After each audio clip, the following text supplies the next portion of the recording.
Hi everybody, I'm Bree the Plant Lady, and today I am joined by the reluctant star, Ava Grace, for the weekly garden tour. I am 16 days since testing positive for COVID, and not feeling my normal self, but feeling much better than I have been. Been taking it really easy this weekend in hopes of trying to recover so I can actually start to get real work done again.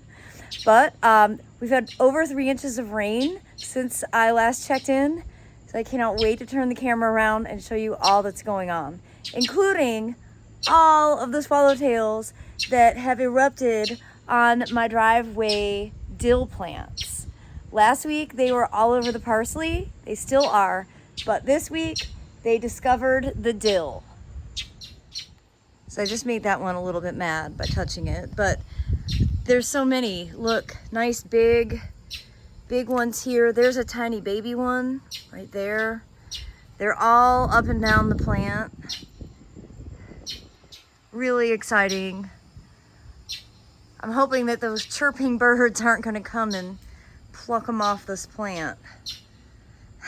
So a lot of predators for these amazing caterpillars that will soon become butterflies. So I think this front border is probably the most impressive thing compared to last week. Thanks to the rain, the plants are really filling out. And the buckwheat, which was direct seeded about a month ago, is already flowering. You can see sweet little white blooms, and pollinators love it. The incredible sunflowers are amazing, just constantly putting out new blooms, you know, lots and lots of buds coming. And I'd say probably most impressive is the sesame that has really grown a lot. I don't see any blooms yet, but I bet by next week's garden tour, the sesame will start to flower. So I'm really pleased that this bed is finally like settled in, and well, I'm really grateful for the rain because I haven't had to come out and move sprinklers around. And of course, that's window right there is how I look out and see the world when I'm sitting on the couch, which I've basically been couch bound for 2 weeks now. And this view is so nice. I've had hummingbirds and butterflies and even goldfinches coming to eat the seeds off of the zinnia. So I've been watching goldfinches just like come to these older flower heads to nibble off. So that's a really exciting thing to see from the window, even if I can't be outside to enjoy it all.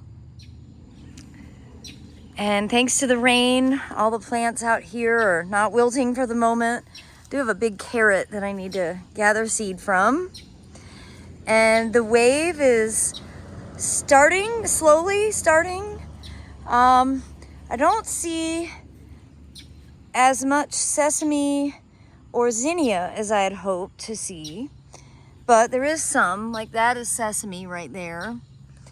But the Seminole pumpkins are definitely starting to grow, and those will end up completely covering the ground. So if the other things that I seeded in here don't hop, it won't really matter because it'll still have good ground plane coverage.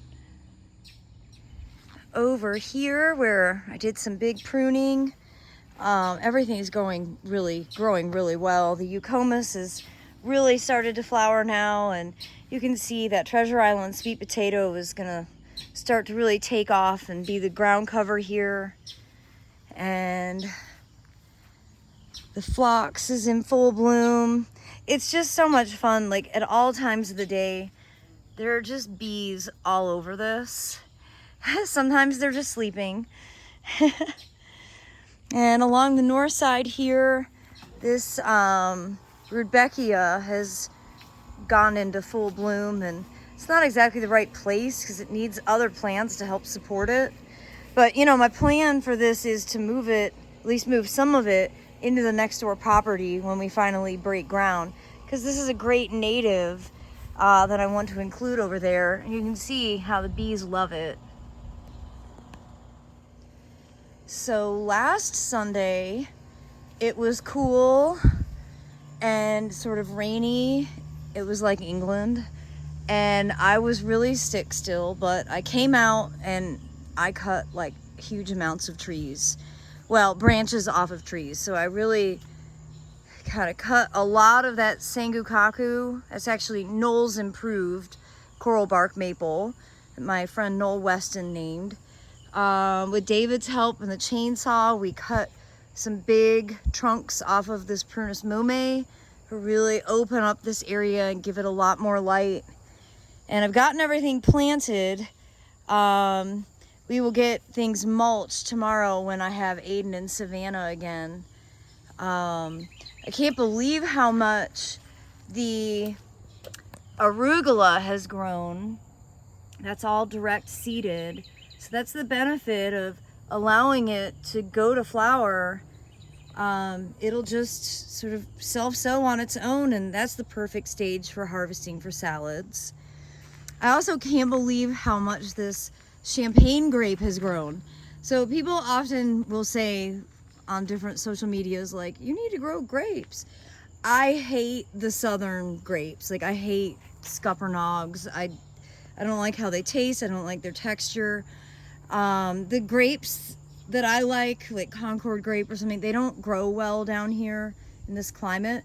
I've been really surprised at how well the champagne grape has done. Last year it set just a couple fruit. This year there's actually quite a lot. And I think the key is it's growing in a pot and not growing in the ground.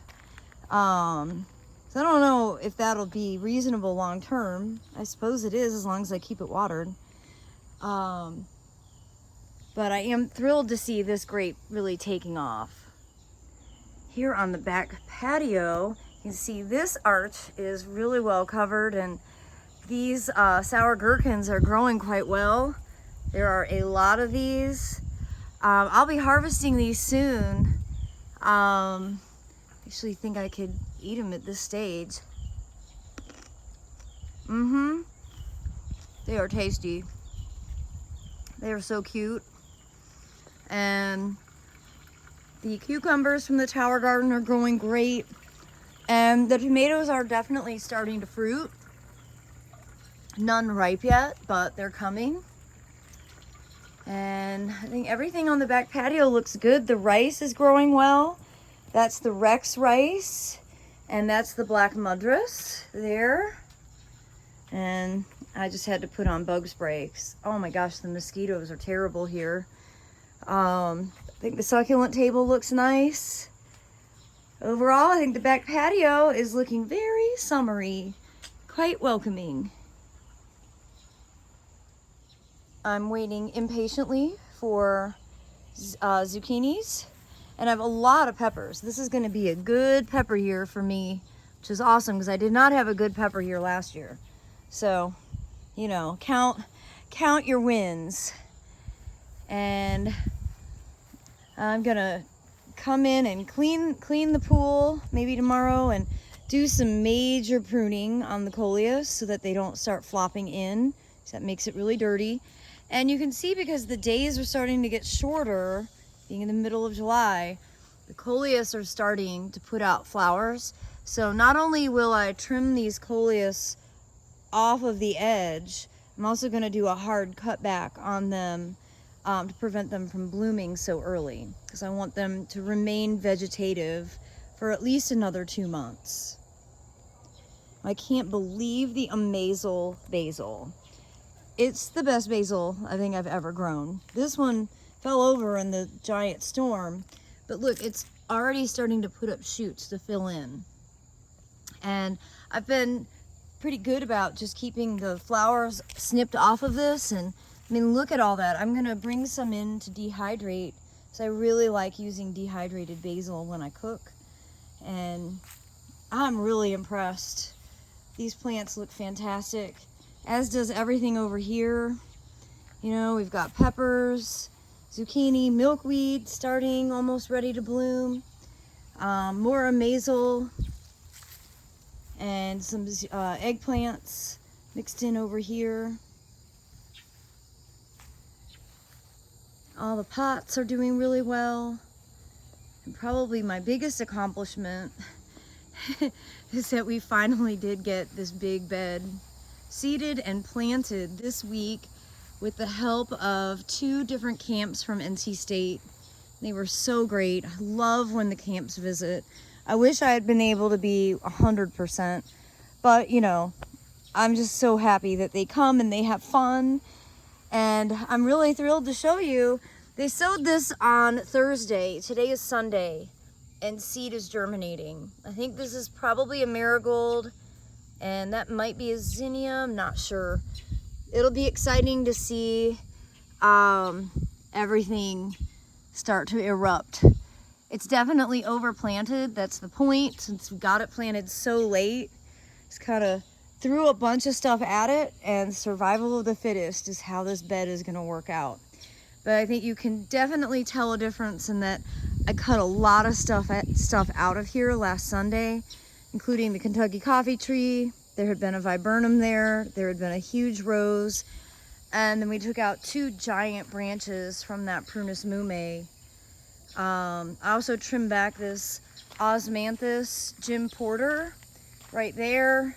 And I accidentally pruned back this Croton alabamensis.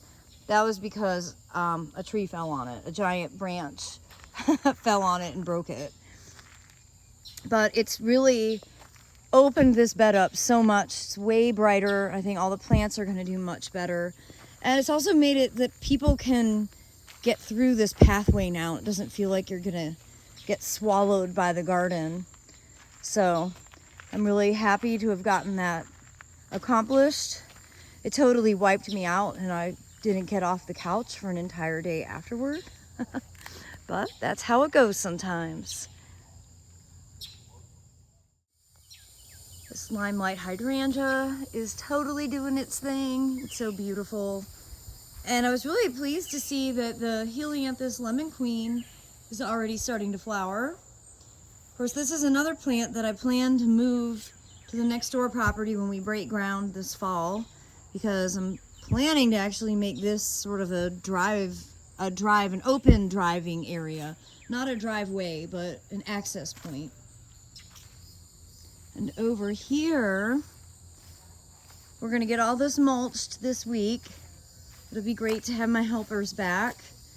The lemongrass is really starting to take off, and something's eating the milkweed, but I haven't seen any monarch caterpillars, so I don't know what is eating it. This Gerber daisy is a really nice kind of surprise perennial, putting out lots of flowers now. And the Eschscholzia it's just magnificent. I am so impressed with it. Everything over here is growing really well. You can see I've been having to tuck the tomatoes in. They are starting to set fruit. Same thing with eggplant. Lots of flowers. I know we're gonna have a huge harvest at some point, which is great. This is another area that I did a lot of pruning in. Whacked back the salix, cut down the rootstock apple, pruned the citrus significantly, and finally did get all of the pomegranates trimmed down from that ambrosia beetle infestation. The biggest accomplishment, though, has to be that we have our first round of cool season vegetables sown, and this is entirely because of the camps. So we've got kohlrabi, celery, parsley, Ms. America, mizuna, broccoli, cauliflower, cabbage. I'm just so thrilled. Bok choy. I'm so thrilled. It's already starting to germinate. Now the trick is going to be to keep the BT on these plants to prevent the cabbage worms from devouring. So that's something I'm going to have Savannah and Aiden take on as a responsibility, at least for the next couple of weeks while I still have them. That's always the hardest part with getting these cool season vegetables established at this time of year in this climate. It's doggone caterpillars. And the tomato banana alley, everything's growing well. We need to bring our stakes in so the tomatoes have something to climb on. And you can see some of the bananas are flowering. This is Musa velutina. You can see that's actually the baby bananas forming right there. And the blueberries are delicious. I've been coming out and eating them like a deer right off the plant. They're so good. And all the plants in here are really doing so well. This is still 100% my favorite view. I absolutely love those mangaves so much. I think it's the prettiest pot that I have ever had in my garden. And I just think they are magnificent. We still haven't tamed this area, and every time I look at it, we just need to rip the band-aid off and tame it. You know, last year I had this covered in sweet potatoes and it was so beautiful. I've planted all the sweet potatoes, so this year it's going to be covered in this black-eyed Susan vine. I don't necessarily want it to be a ground cover, and I probably need to edit out some of these castor beans, but, well, I just haven't been inspired yet. And we still have some work to do on this side of the fence.